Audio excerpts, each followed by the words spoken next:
Good morning, Mr. Pickles. What are you doing that has so totally captured your attention? Oh, hi, Miss Flaff. I've been reading and thinking about Jesus' high priestly prayer. You are reading one of Jesus's prayers? Isn't that a little like eavesdropping? Well, it does feel a little like listening in on a very personal and private conversation. But St. John recorded Jesus' high priestly prayer in his gospel, so I think God intended for folk to read it. Wow. So what does he pray for?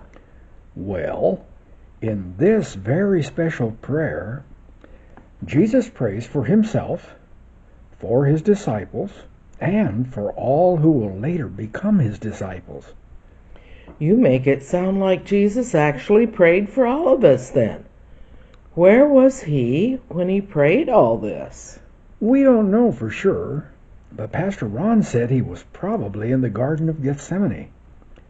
What is especially interesting to me is that 7 times Jesus uses the phrase, I am, in this one prayer. It sounds like he was kinda stuck up on himself. Sometimes when I pray, I talk a lot about how I feel, what I want, what I think, and how others are treating me. So I guess my prayers might sound like I'm stuck on myself too. I can see how it might look that way. But Pastor Ron just pointed out that the number 7, as it is used in the Bible, is a symbol of divine perfection. So, what God seems to be showing us here in this is that he was divinely bringing something to completion perfectly.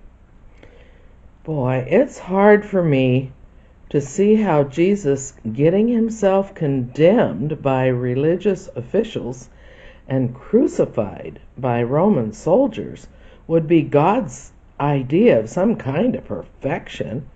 If that is a form of perfection, I must be a kind of saint, given all the trouble I have gotten into.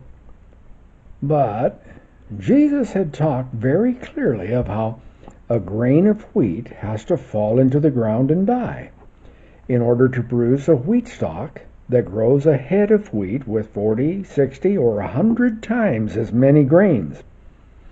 He also used bread as an illustration.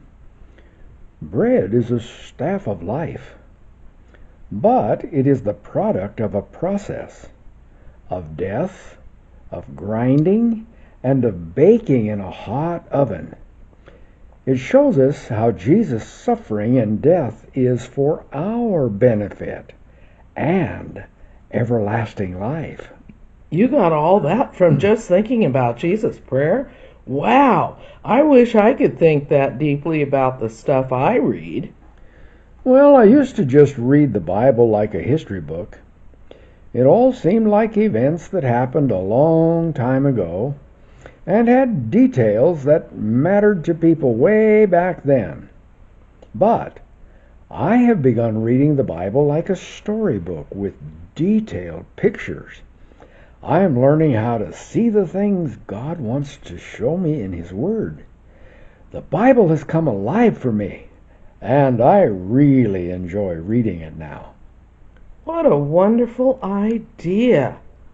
I always enjoyed hearing my mother read a children's Bible to me while I looked at the picture, but I have never tried looking for the word pictures that God has tucked into it for us.